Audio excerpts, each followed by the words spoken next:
Assalamu alaikum wa rahmatullahi ta'ala wa barakatuhu. ‘Yan uwa, yau ma wannan sirri na Fatiha da za mu bayar. Mutane da yawa suna ta biyo mu suna ta godiya akan wannan sirri da muka bayar na Fatiha, wanda a baya mun ba da shi ba ɗaya ba ba biyu ba.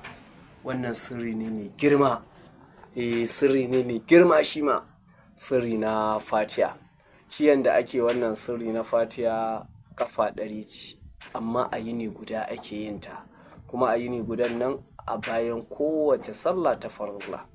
Bayan sallar asuba, bayan kayi sallar asuba, in kai ba tijjani ne, kayi lazumin ka na shehu tijjani da kai alkawari ka gama, to sai ka karanta Fatiha 30.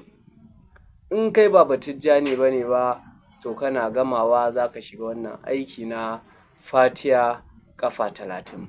Bayan sallar azahar za ka yi Fatiha 25. Haka zalika bayan sallar la'asar za ka yi Fatiha 20. Haka zalika bayan sallar magriba za ka yi Fatiha 15. Haka zalika bayan sallar isha za ka yi shi Fatiha kafa 10.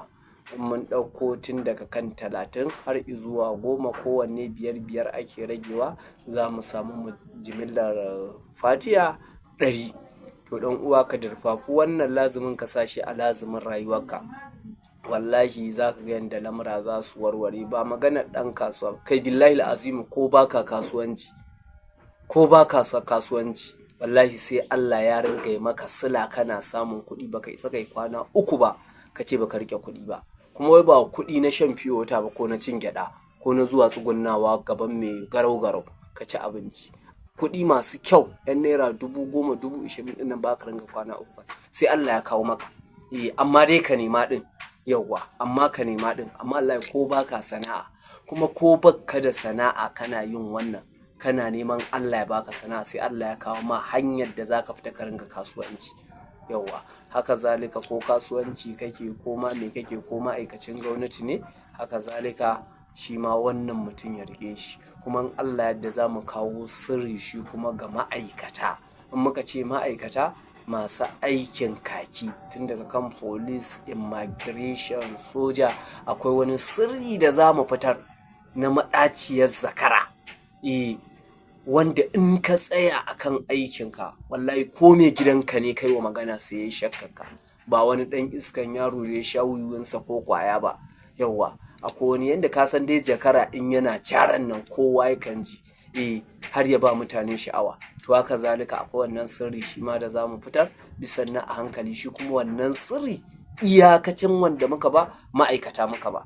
In kuwa kana ɗan iskan gari don ka ringa razana al'ummar unguwa, ko yara su ringa shakkanka ko menene, to ba mu ma izininsa ba. Yauwa, in ma kai ba zai yi tasiri ba, tasiri ƙanƙanin tasiri zai yi ya daina. Amma ma'aikaci, yauwa, ma'aikaci zamu, kuma in muka fitar da sirrin za mu faɗi yadda sirrin yake, kuma sannan ba za mu faɗi yadda tasirin aikin zai ringa yi ba, domin sirrin yana kwanciya. Yauwa, akwai yadda ake yi ana tada shi. In ka ga ya ɗan ƙasa, ka kuma tada shi kamar wata 3, wata 6, wata 9. To haka ana tada sirrin. To amma ma'aikaci sai wanda ya ji daɗi ya biyo mu ta private, ya yi mana magana, za mu warware masa komai, kuma ba tare da muna buƙatar ƙwandalarsa ba. Mun ba shi fillahi ilallahi fi zatillahi, saboda girman Allah, saboda halin da ƙasa take ciki. Kuma sannan in ka tunkaro waje, ko patrol kake, a ce yau za ku je wani waje patrol, in aka ce wane ne, CP wane ne, ko ESP wane ne, ko DC wane ne, shine ya fito, billahi azimu, kafin ka zo wajen yaran sun watsi.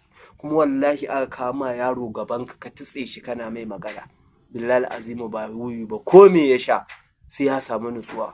Shakkar zai ringa yi, ba tare da ka zage shi ba, ka ci mutuncinsa zai wa. Kuma duk abin da kake so ka samu na incomes daga gare shi, na wasu labarai akan ka samu wani labari daga gare shi, za ka samu. Allah ya shiga lamuran mu, Allah ya dafa, Allah ya mana jagora.